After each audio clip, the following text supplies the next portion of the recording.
In this week's episode, we meet up with Wahid Hendricks, chairman of the PMJ, an avid sword collector, as well as Sheikh Zarir Murat, who tells us more about his journey to becoming an imam. Paul's iconic arboretum sets the scene for perfect summer's bicycle ride. We end the day off with a cycling route in this well-known arboretum.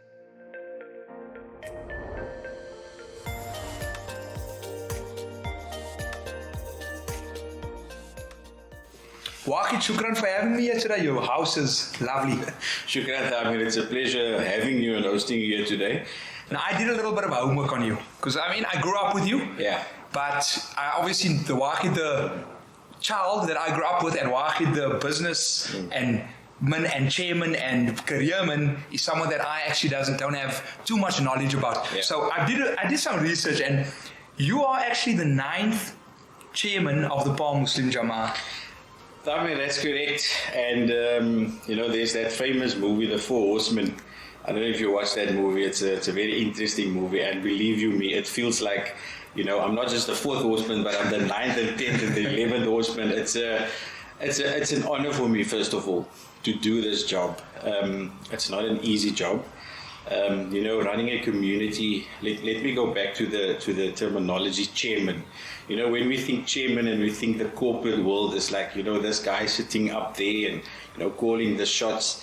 But if I could define the term chairman from a community point of view, oh my word, you are the local cleaner, you are the finance manager, you are the education manager, you're basically the jack of counselor. You're the counselor, that Hello Peter you have, you're the Hello Peter of the community. People come to you, they tell you to, complaints. No one ever calls me and say, Wahid, you know what, it's actually a very lovely day outside. Oh, you're doing a good job. It's always a complaint. But it comes with the territory. And I must admit, it's genuinely, it's honestly, as people become priests or imams or even bank managers back then, I think it was a calling, right? Yeah.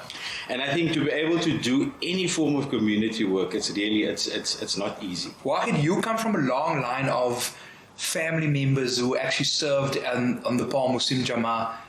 Tell us more about that. Yeah, Thami, look, if I think my extended family, which is obviously people like my great uncle, Sheikh Abdul Moti, who's the honorary Imam of Palm Muslim Jama'ah. I mean, a man that served the community for many, many years, went and studied overseas, came back, gave back to the community. His brother, Buta Yusuf Murat, also very well known in the rugby world. Buta Yusuf was the president of the Palm Muslim Jama'ah until his demise.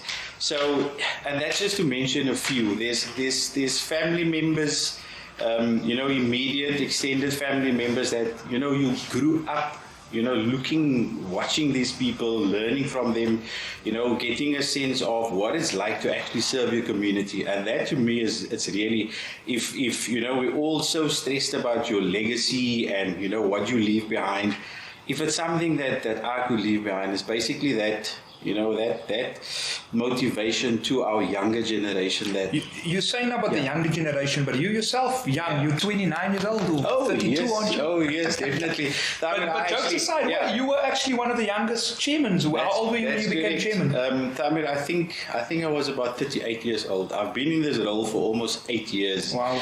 So for me, that in itself, I don't know if you notice any, and this is on the lighter side. If you watched Barack Obama when he became president, I mean, he had black hair. He looked like a youngster. 4 years later, what's his hair color? He's gone grey. And I think if I look at myself, we very. If I may say, we're very conscious about appearances and stuff. Right? Yeah. That to me is also that's key. And I must admit, since I've been doing this, I've grown a few. Now, in our religion, they say whenever you grow or whenever there's grey, it's almost like a sign of mercy. And I'm hoping that is the case in our case. I don't have grey hairs yet, so I'm worried. I have no mercy. There's still hope for you. There's definitely still hope for you going forward. But, you're still a youngster yourself. But seriously, I wouldn't have it any other. So running a community and being involved with such an organization that is religious based, and you have to make sure that you have the right team around you. Yeah. How do you put that in place? And are there anyone that you would like to single out? I know you probably don't want to single out. Yeah, definitely. Definitely. But putting this together must be difficult. Timing is not an easy job, but look, as we are a community-based organization, the elected officials obviously get nominated by the community. So it's not a case of, canvassing for people. Exactly. So Wahid is running this little empire with his team. You get elected by the community, and that's the people that you work with. But the trick, in my opinion, is how you work with them as a team. Because remember, yes, it sounds very fancy, being the chairman, being the finance minister, being the education convener. What you need to remember is none of us gets a cent of, everything we do is basically, it's for the community, and you do it free of charge. In actual fact, it costs you more money to do this role than actually just, being there. Yeah. So that's the perception that's out there. It's all this glamour but it's not. So the people that you're dealing with, so put yourself in my situation where, you have a chairman and you need to actually manage people that's even twice your age. It's like you being, that's the father figure, but yet you need to manage that expectation. And it's also probably people that was friends with your father. Exactly. And your uncle. Exactly. So you need to have that balance in, if Thamen is not doing his job, to be in a position to say, but Thamen, you know what, you're actually not doing your job. And how are you going to assist that person? But I must say, the respect that I've been getting from the team for the last 8 years has been absolutely amazing. Whether it is our fundraising convener, our education, our welfare, this team that I have behind me, I couldn't have asked for a better team. And that, I think, in a way, leads to the success of the Paul Muslim Jamaat. It's not about me. It's not about the finance convener. It's collectively as a team. And I'm going to take you a step back. It doesn't stop with this team. It's actually what's behind the team as well. I'm talking our family members, my wife, my kids, my extended family, and so to the extended family of the community. Yeah. I must say, over the years, this community has been very resilient in the sense of when we needed to rally together, we were there. Yes, we have our disagreements, and yes, we have our arguments, and yes, we don't like this one and that one, but that's life. That's human nature. But when the time comes and we need to rally together to make this community work, I can honestly say that the Paul Muslim Jamaats, we up there.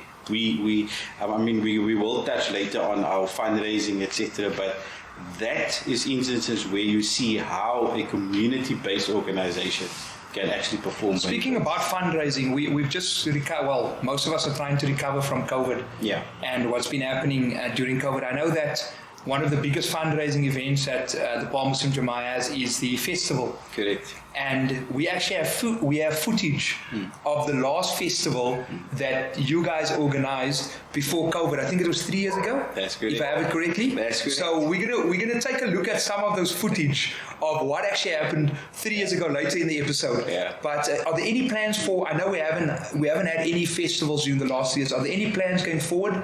And how did you actually survive 3 years without having the festival as a main source of income? I mean, that's a very loaded question, and it's a question that we could possibly spend days on analyzing and explaining, and getting to a point to up until today. It's what we call the Boland Summer Festival. I just went through archives where I saw we were supposed to have our 21st birthday. That's the 21st year of hosting this festival. So we had a little clip where we had celebrities, because that was the 20th. We had a little campaign, I am 20. We had rugby players like Salman Murat, Nizam Khan, and all of them actually saying the I'm 20 logo. When it got to the 21st, COVID hit. So we actually not adults yet in the entertainment industry. Yeah. We the next festival we're aiming at 2023, probably between September, towards the end of September, beginning of October. Yeah. So that will then be our 21st festival. And the income generated from that festival is basically what carries us through.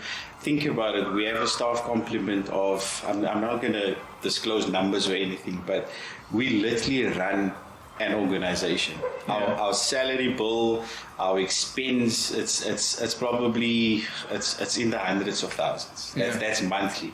We're not a profitable organization where we get, but luckily what we've done over the years, we've invested we made some sound investment decisions.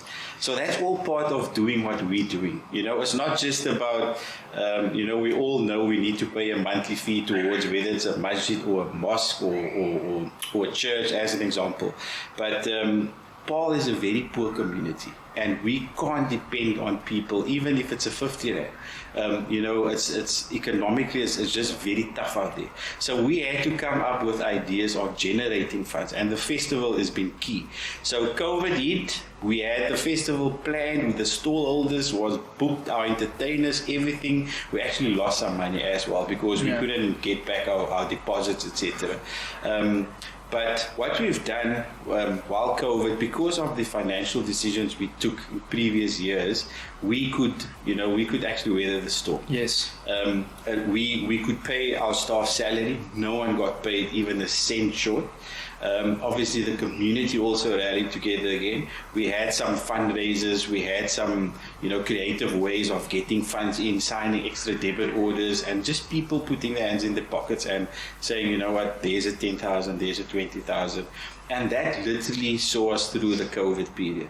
But having said that as well, even with the COVID period, as the Paul Muslim Jamaa, we assisted government so much with their feeding schemes where we were in a position. I was about to touch on that because I've realized that during the COVID period, you even to the non-Muslim community. That's correct. The mosque feeding schemes. It was such a inspiring story to have witnessed, with everything of COVID and its doom and gloom.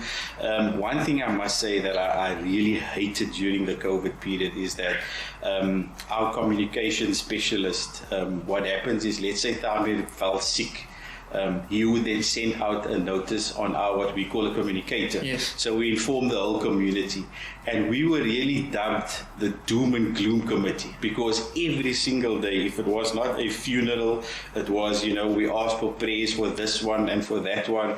That to me, that really hit hard. And that made you realize, maybe it's not nice being exposed to this on a daily basis. Yeah. But then on the flip side, you get to do things that other people, they're not in a position to do, and that is the most rewarding thing. Honestly, you can't go wrong. The rest of the stuff, I wish I got paid a couple of million a year, but hopefully one day it will come. Coming down to that, how do you juggle this position with your work and your professional career? I mean, it's a very difficult balance, and sometimes, luckily, in the type of work that I do is I can set up my appointments, and this is something I'm very passionate about. I don't believe that you should, do something at the expense of something else. So with me, I make sure I always do my work to the best of my ability.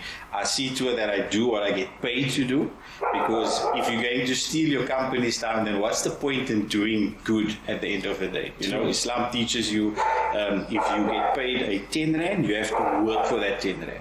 Don't now, because I'm getting paid a 10 rand, I'm only going to give a 5 rand worth of your effort. So it's a balancing act between knowing what you must do and then what you can do. Sometimes you push the boundaries with what you can do, but then you just need to pull back a bit and tell yourself, what, you still have a job, that pays the bills. The other job hopefully will pay the bills in the afterlife. Inshallah. We'll see. Inshallah.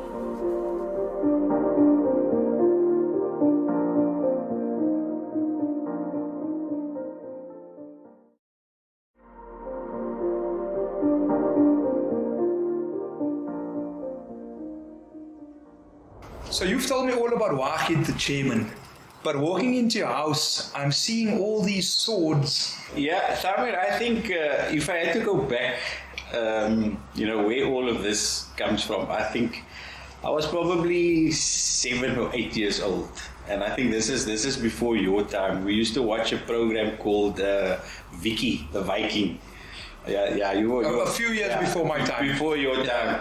And that was always a fascination, watching this little Viking boy and, you know, having a sword in his hand. And then obviously movies like my all-time favorite, Braveheart, Sir William Wallace. My favorite movie of all time as well. And The Gladiator. I'll show you later. I actually got an exact replica of the Gladiator. But there's so much stories behind these swords, Tamir. It's just I've got this passion. Some people prefer rugby. Some people prefer golf.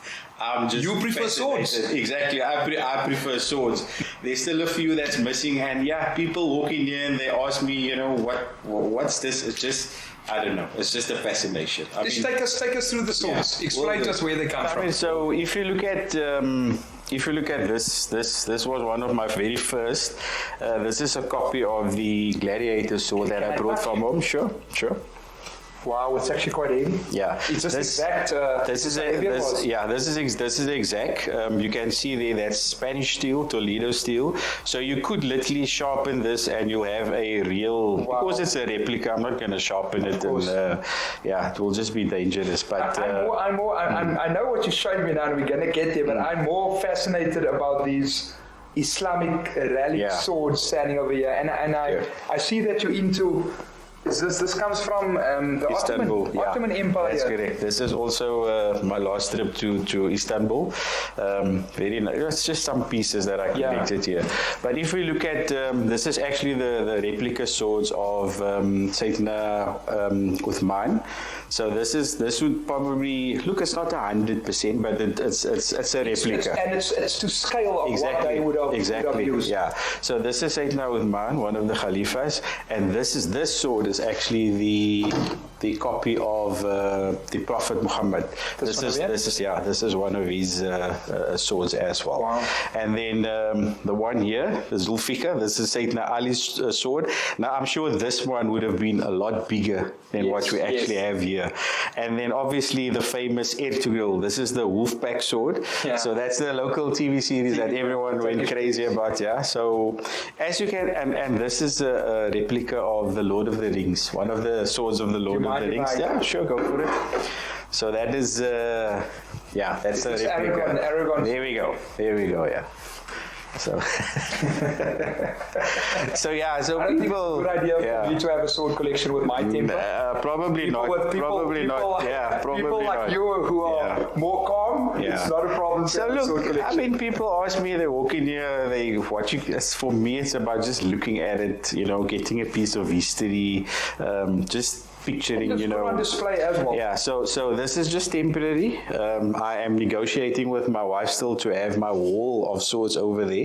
Just gonna have to do some changes to the house as well. This is my space, and this is the only space that's mine. So hopefully I can. Two more framed on the wall. Yeah, that's the Arabian sword. So that's replicas of the normal Arabian swords. Yeah. So I'm trying. There's a French one there as well, but I don't have the space now to display all of them, but we'll get there. It's work in progress. While he's coming back to the Paul Muslim Jama, being a chairman of the organization, you have to probably work closely with the Imam of the town. That's correct. So I've got a surprise for you today.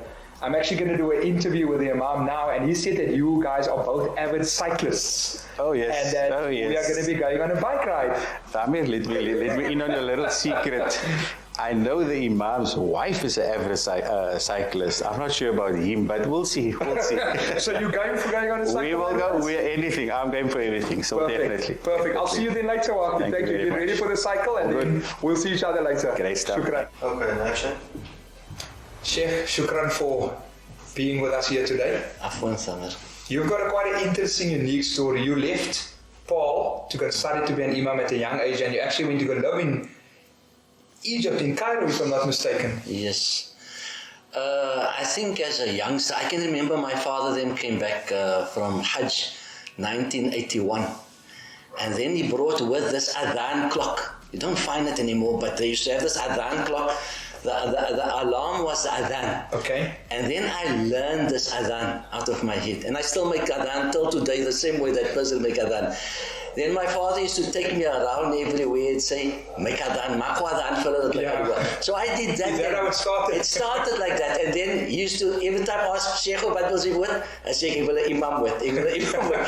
But then over the years it went away. I think in high school you forgot about it. You started playing rugby more in high school. Rugby and all these things, and then Sheikh Rafiq al-Marhum was there, and he was an inspiration for all of us. And then it came back again. I spoke about it to my father. I told him I would love to go study. How old were you when that happened, Sheikh? Wow, probably 16, 17 years old. 16, 17 years old. And he told me, if you want to do it, you do it. And I went to go study. Sheikh Rafiq was still alive at that time. He first started in Darul Uloom in Newcastle, Yes. came back, studied at the MJC for 3-4 years, left the MJC, and then Sheikh Rafiq passed away. Yeah. Sheikh Abdul Moti came to see me and Sheikh Nabil Murad and said, you have to go overseas to go study. And that is how we left. And you ended up going to Cairo. to Cairo. That's how I ended up in Cairo. And how old were you when you left for Cairo? At that time, 21. Wow. 21 years old. I just got married and then I left for Cairo. And Sheikh, a few of your 20 children were actually born in I think 10 of them were born in I think four of them were born while we were there. Only one was born in Cairo. In Cairo. The others were born this side. Every time she came back, my wife Abida, and then she gave birth this side. Just so the one which son, Shakir. So Shakir is actually an Egyptian citizen. He's got the birth certificate, Egyptian birth certificate. We actually had a difficulty getting him out of the country.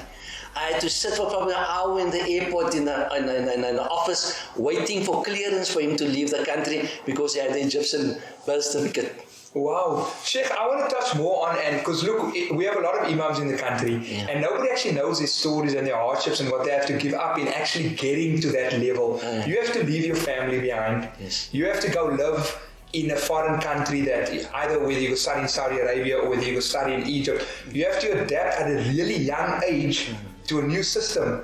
Was that easy for you to adjust to moving and leaving your family behind? I think it's never easy to leave your family behind when you go somewhere, but I had the intention of going. I wanted to go. The difficult part, and that's what I found with many of my friends that went with, the difficult part is taking your wife with you. You know why you want to go. You're taking someone that had no intention going overseas, no intention to study the deen. You're taking her over. Fortunately for me and my wife come from a family that there's imams in. Yes. So she come from the Abd Rauf side and I'm from the Murad side. So we knew what to expect. We knew what to expect. Actually, when we were there in Cairo, she fell so in love with Cairo. She cried when we had to come back. She didn't want to come back to South Africa. So it was fortunate for me that she loved the country. She wanted also to go. The only thing she always tell me, my daddy was an imam en ek het altyd gesê ek gaan nie weer met 'n imam trou die tyd nie. And she ended up with an imam. No, Sheikh, I spoke to Wahid earlier, and he told us about the difficulties of the Palm Muslim Jama'ah, and with regards to being in charge of a community on this side. And I come from this community, and we always only hear. And Sheikh mentioned, it's weird that Sheikh mentioned Sheikh Rafiq, because Sheikh Rafiq al-Rakham was sort of my imam when I was young. Yeah. So my vision of an imam, when you're young, your vision of an imam is the one that you as a kid was with. Yes. Or you saw, and there's so many similarities to the way that Sheikh is with the youth and with the community as of Sheikh Rafiq. Is it because he was your uncle and married into our family and he was a part of it, or is it just naturally also your way of your personality? Yes.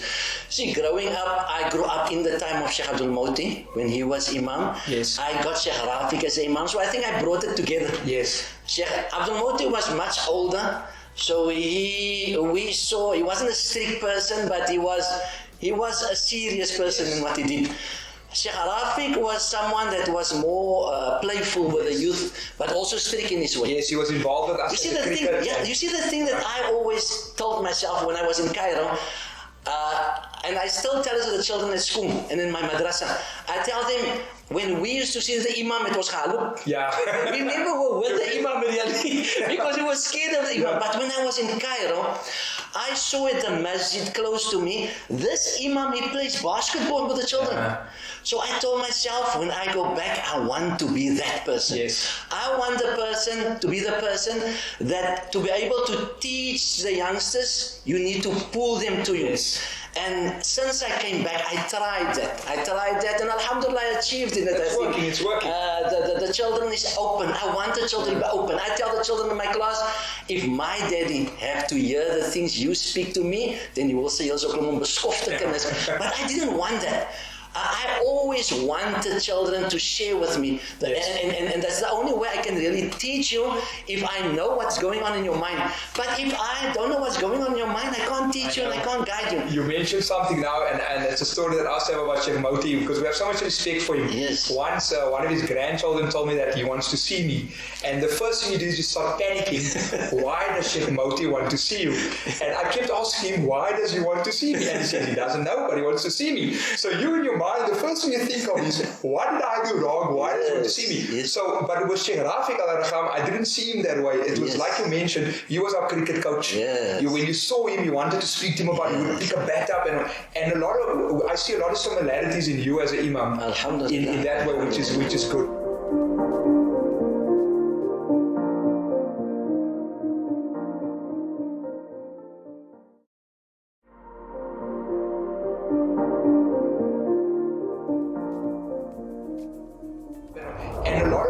I see a lot of similarities in you as an imam. Alhamdulillah. In that way, which is good. Sheikh, I also want to touch a bit on you come from a crazy sporting family. Yes. We all know that you're the uncle of Salman Murad. Yes. Your son Shaki is a very good rugby player. Your other son Hashim played before he started business. Was playing for Vinyards as well. Yes. You come from a family of sports people, and everybody's involved in sports. Yes. For you to leave at 21 years old, and I know it was a height of you actually being involved, playing rugby with the community, was it not tough to sort of leave that behind, you knowing who your father is and your uncles and your family? Yes. Rugby was, I think it will always be a passion in our community and in our family. I was playing rugby until I think I was still playing second team. Yeah. I was still playing second team, and then I injured myself, and my daddy told me, this is last. Yeah. Next year, verder. Why? Because that time I still used to stand in front in the masjid. And then the people used to ask questions, nou, hoekom sit hy op die bankie? Because so my daddy said, niks meer rugby nie. So he's now klaar met rugby. But we still played in between. Yes. I mean, in Cairo, we used to play with the students rugby, although we just introduced it to them. I know Sheikh Nabil, he was with me in Cairo. He even went to the embassy, South African embassy, and they inform him when the sailors come from France or somewhere, they used to go play. They used to go play, so it will stay in us. But although we didn't play rugby, there was other ways in sports that we did just to stay active. Yeah. And Sheikh, juggling a life between being an imam of the community and being obviously a family man and a father figure to your own children. How do you adapt between the two? Or does it just come easy? No, at the beginning I must say it was difficult. It was very difficult at the beginning. Because as I say, your wife, you got her with you, she know what you are going into, but now they come children, and the children is innocent. They don't know anything what is going on. Yeah. And it was at the beginning very difficult. I think with my 2 or 3 eldest ones, it was difficult with them. But me and my wife, we decided we want our children to have a normal life as possible. And we had agreed that they will make mistakes. And we knew people is going to judge them because they say imams are good. But we didn't worry about that. For us, it was just important for them to grow up as normal as possible. We still guide them on Islam, but do what you have to do and go through life. And if there's any mistakes, we will guide you on that, inshallah. So, alhamdulillah, we did it in that way. I think the only difficult part is still when it comes to weekends, because when I'm on duty, I'm on duty. So we came to that agreement. Alhamdulillah, the committee of Paul was very helpful in that way, because I asked asked them, I can't be every weekend on duty. I have a family. I made a commitment to them before I made a commitment to you. Yes. And they said, Khalas Sheikh, we will get an assistant for you, so one weekend you will be on and then another weekend. Perfect, yeah. And alhamdulillah, it works still today. Yeah. It works for me. Alhamdulillah. Sheikh, coming back to and I asked Wahid the same question. During COVID, we had a lot of problems, and like most of the world had problems. Yeah. Surely there were a lot of people who saw you as the go-to person to speak to during this period of struggling. And has it been difficult for you, seeing that you yourself as a imam and also as a father also had similar problems that most people had during COVID? Just tell the truth, Samir, with each variant that came of the virus, I got each variant. I was sick with each one. So I COVID from the beginning right through. So I could even trace, no, this one is not so bad like the other one. But why? Because we had to go out. We still had to work. Yes. Although everyone was in lockdown, we were not in lockdown. We had to move. If there was a janaza funeral, we had to do it. If there was nikahs, we had to go. Yes. And that was the difficult part again with your family, because they were scared of this. Everyone was scared. So now they're in lockdown, but you go out, but you have to come back into the house. I even had to come back, undress me in my garage, take my gown, go and leave that stuff, go in straight to the shower, talk and touch no one, straight to the shower, go shower me. But I still could see the fear on my children's face. Yeah. And even the times when I had COVID, how scared they were, because you hear every time someone is passing away, and here they see their father every time being sick.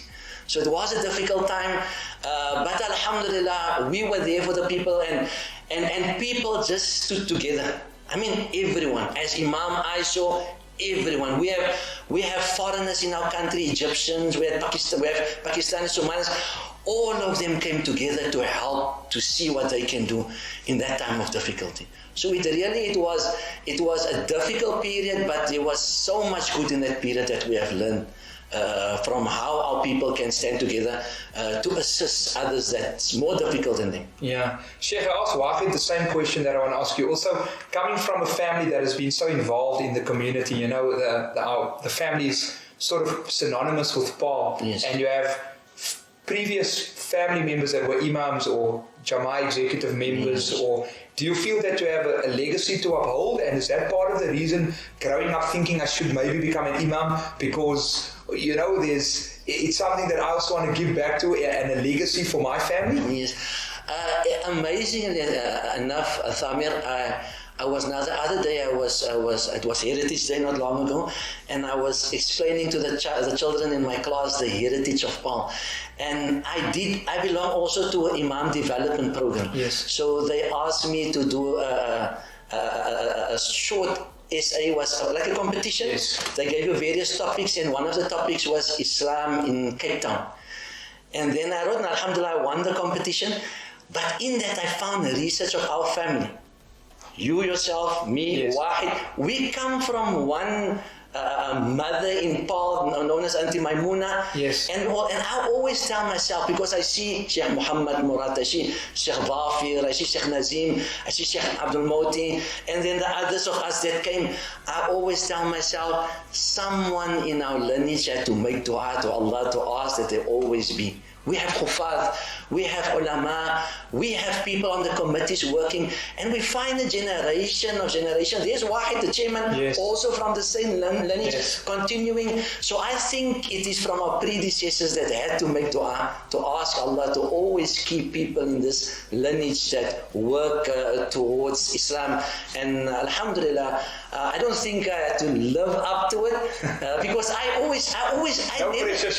never had the intention to become an imam. Yes. That wasn't my intention. My intention was just to go study the deen. Yes. Although I told my father when I was young, but when I came back, I didn't have that intention to do it until Sheikh Nabil left overseas and they asked me to step in that position. Yes.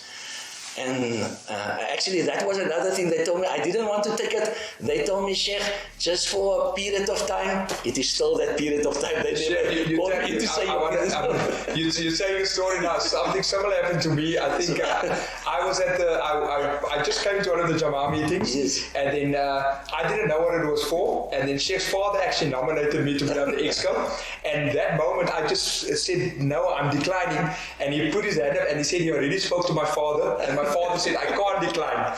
So I was sitting there, I was thinking, why would my father say that? And literally again, I put my hand up and I said, I decline. And Sheikh's father said, he can't decline, Allah appointed him. He must accept the position. What do you say to that? Then when I went home to my father, I asked my father, why did Daddy tell Buddha Shaki that I'm going to send? Maar dat is, ik heb maanden naast met Shaki. My father said, you have to know your father for months. And then I knew obviously your father is you can't say no. You are there, you have to do it. But may Allah grant both of them Jannah. Those I know Sheikh lost you lost your father during this period and I lost my father as well. May Allah grant them both Jannah for those. Sheikh, on a lighter note, I was told that you are actually an avid cyclist.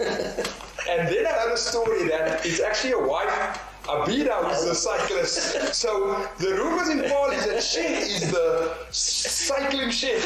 Now the wife is Sheikh is married to the wife. Yeah. You know, I think we did 5 Augusts together. Yes. Me and my wife. How it started is, after I came back from Egypt, no more exercise, you're just in the imam. Yes. So you are teaching classes, madrasa at night, and she told me, Jay, you are picking up weight now. You need to do something, she told me. You can't. I said, but I do exercise. She asked me, what exercise? I said, I get up in the mimbar, up and down. She told me, no. She'll get a bicycle. And she came back with 2 bicycles. And playing rugby and stuff when we were younger, I used to run 200 meters and all athletics, all these things.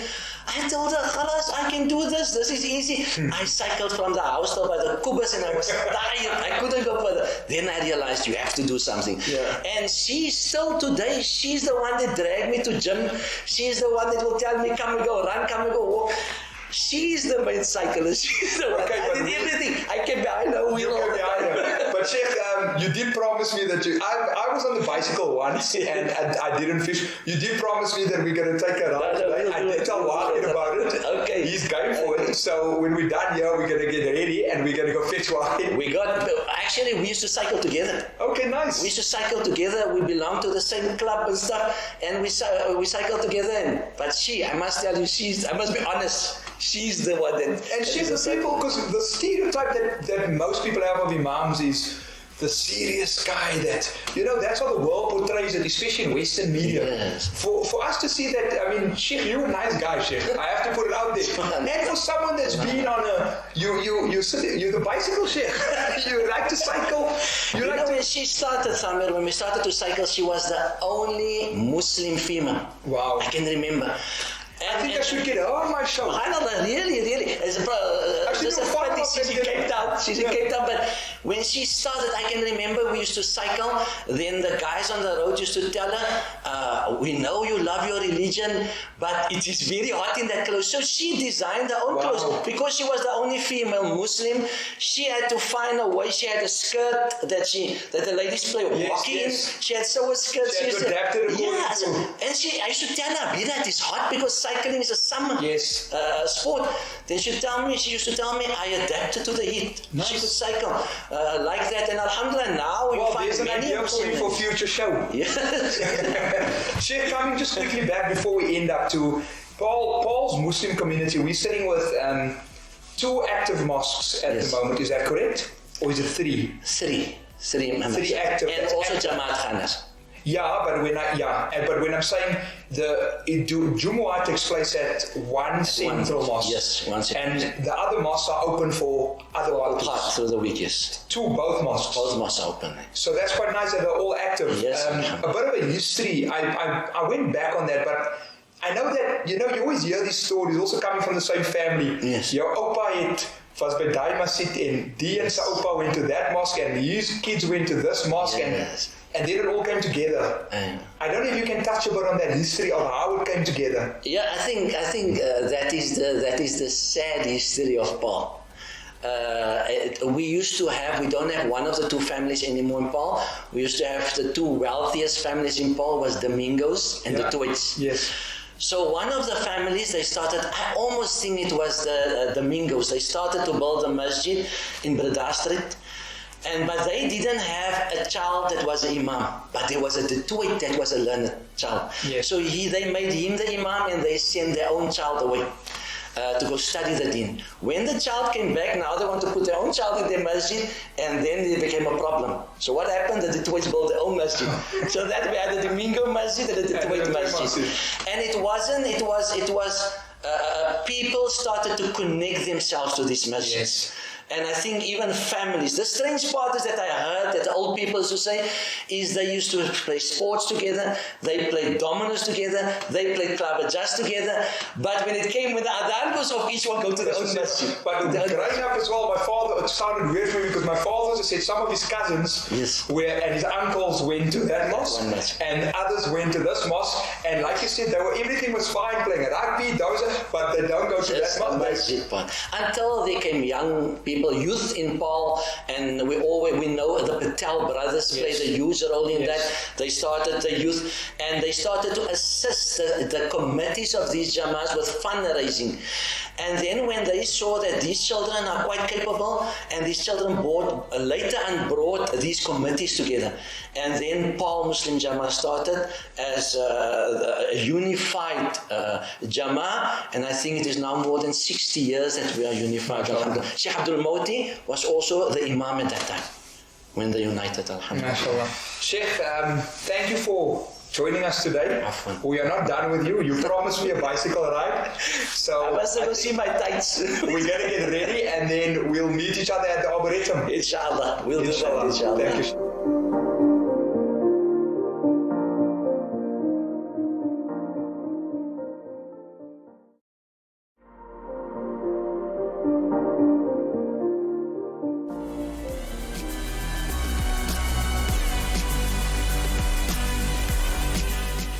So Thamir is currently on his way.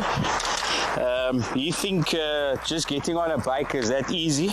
I know he played a bit of rugby. So actually a good rugby player, but this is a different monster. We prepared so about 23 Ks, right? 23 Ks for him. And we're not telling him about the baby bump cream. Okay, so you'll maybe feel it tomorrow or for the next week. Tamir thinks that cycling is an easy thing. It's one thing to tackle someone on the rugby field, but another thing to sit on the saddle, because that saddle can really tackle you for a week on. So we'll see what we have for him. I think that 23 kilometers will do him good.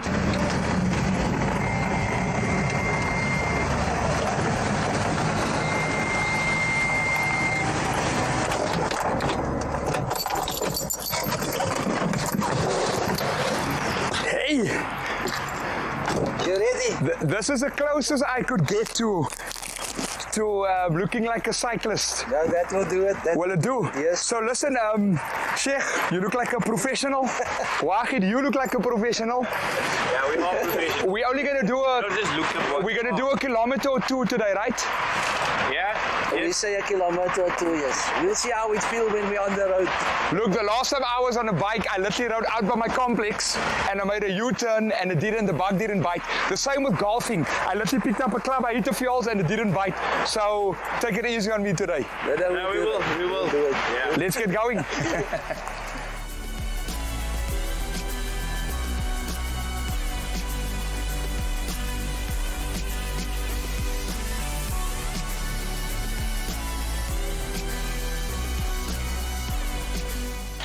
Wahid, break.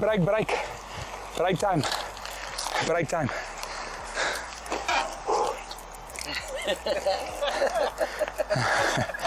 So. What's up?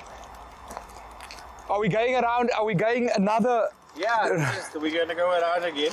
Okay, so we've been around once. That's 5 kilometers. That's right. We did about 8 kilometers now. 8 kilometers. 8 kilometers. How's the legs? Look, I'm dying. I'm dying at the moment. So do you want to take me around for another lap? You must try the traditional food, millipap. That will help with the legs. Sheikh, on a serious note, right? Cycling is not for anyone. No. You guys do this how often? Look, we try and get it in about, say, 3 times a week. On a weekend, we try and get in, say, between 80 and 90 kilometers. So we're really just pacing ourselves today. Okay, let's go. I'm ready. For the fun of it. I'm ready. Let's go. I'm ready. I'll take the lead.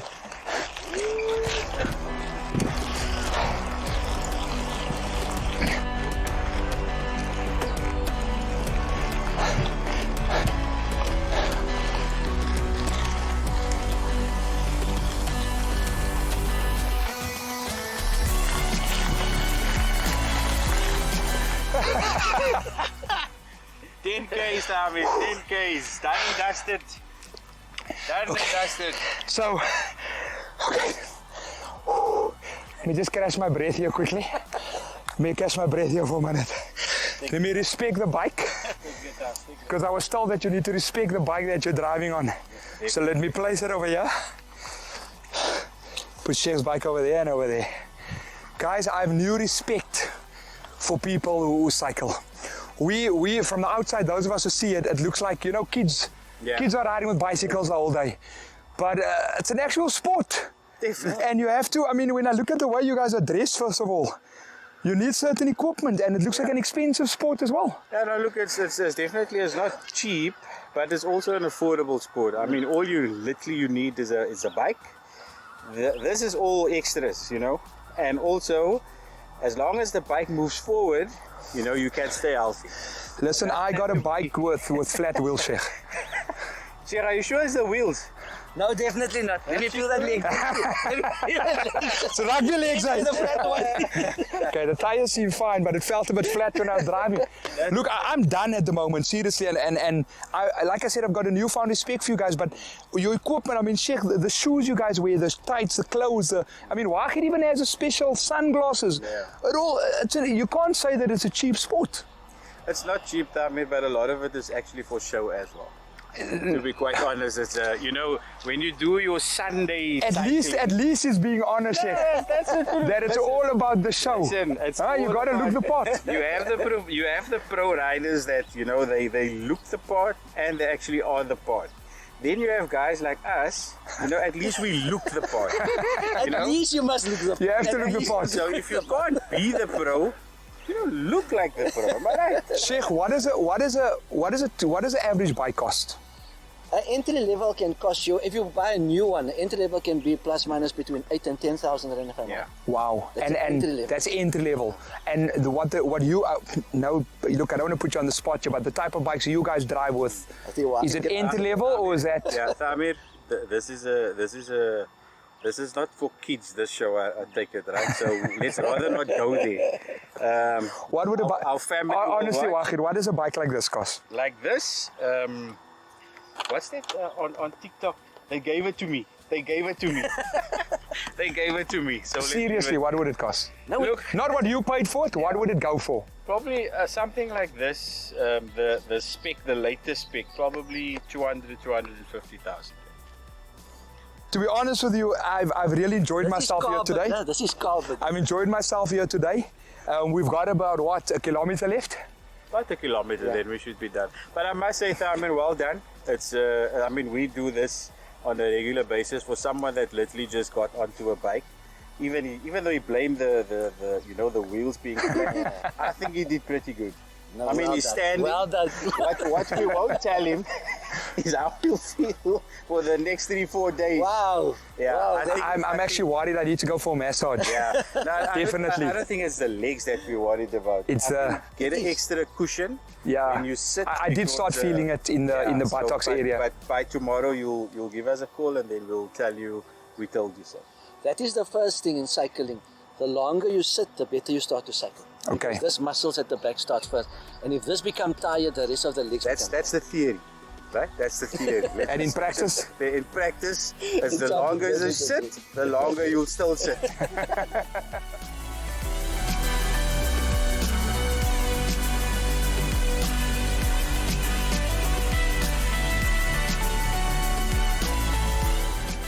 In next week's episode, we spend some time with Western Province Blitz head coach. We also interview newly appointed physiotherapist Mohammed Sunday.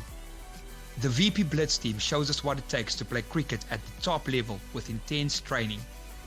I end the day off with some fun at the crease as I live out my Newlands batting experience. Thank you for watching this episode of Prime Culture. Tune in next week, same time, same place.